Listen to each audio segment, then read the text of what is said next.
Частица счастья в нас самих.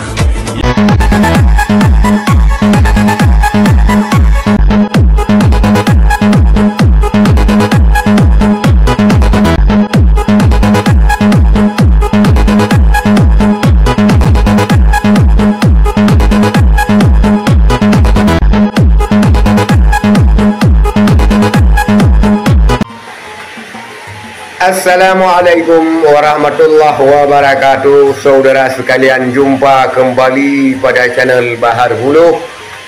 Dan pada kesempatan ini kita akan membahas sedikit tentang siapa sebenarnya Presiden Muslim Chechnya, Ramzan Kadyrov, di mana dikenal sebagai pemimpin yang sangat tegas dan selalu mengajak tentaranya untuk tidak meninggalkan salat.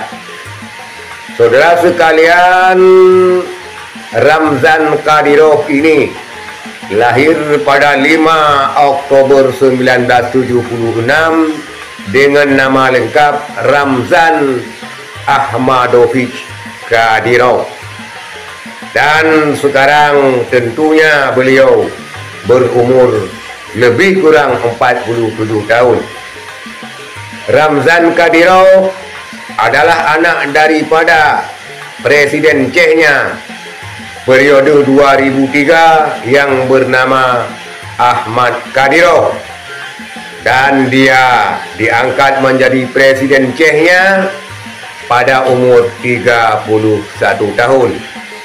Ramzan Kadyrov ini diangkat sebagai Presiden Chechnya pada umur 31 tahun oleh Vladimir Putin, di mana Vladimir Putin ini sangat dekat dengan Ramzan Kadyrov dan dianggap pada waktu itu sebagai Putin kecil dan telah dianggap sebagai anak sendiri oleh Vladimir Putin.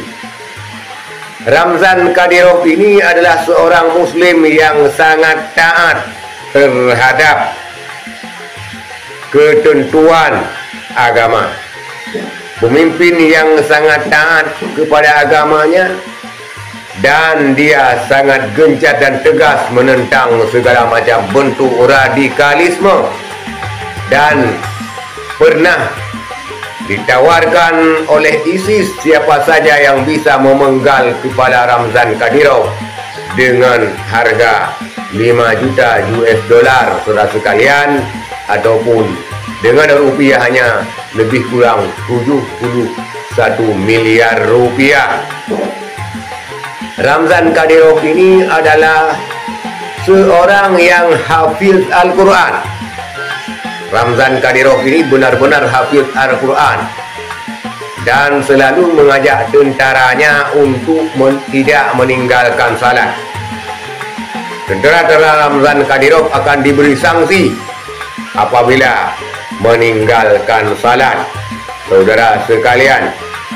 Dan Ramzan Kadyrov ini diketahui mempunyai 12 orang anak, di mana 6 orang laki-laki, yang 6 laki-laki tersebut 2 adalah anak adopsi dan 6 orang anak perempuan. Dan Ramzan Kadyrov selalu mengajarkan kepada anak-anaknya untuk selalu taat kepada agama Islam dan untuk menjadi hafiz Al-Quran.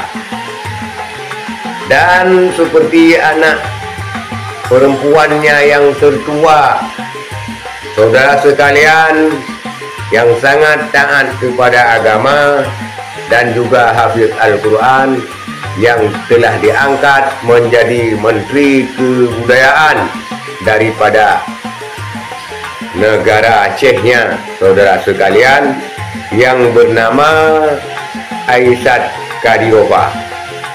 Mana Aysat Kadyrova ini memang mempunyai IQ yang jenius dan sangat taat terhadap agamanya. Dan Ramzan Kadyrov juga sebagai pemimpin yang membangun ribuan masjid. Selain taat juga membangun ribuan masjid salah satu masjidnya yang sangat terkenal dan terindah dan tercantik di Eropah adalah Masjid Ahmad Kadirov. Dan dia juga menggratiskan biaya pendidikan bagi siswa-siswa Chechnya yang ingin menjadi hafiz Al-Quran. Itulah saudara sekalian fakta tentang Presiden Muslim Chechnya yang hafiz Al-Quran, yaitu Ramzan Kadyrov. Dan siapa saudara sekalian yang tidak bangga dengan sosok presiden yang demikian, apalagi sosok presiden yang demikian itu berada di negeri kita tercinta ini. Sekian saudara sekalian, itulah sedikit ulasan tentang pemimpin Muslim hafiz Quran, pembangun Masjid Ramzan Kadyrov. Terima kasih. Assalamualaikum warahmatullahi wabarakatuh.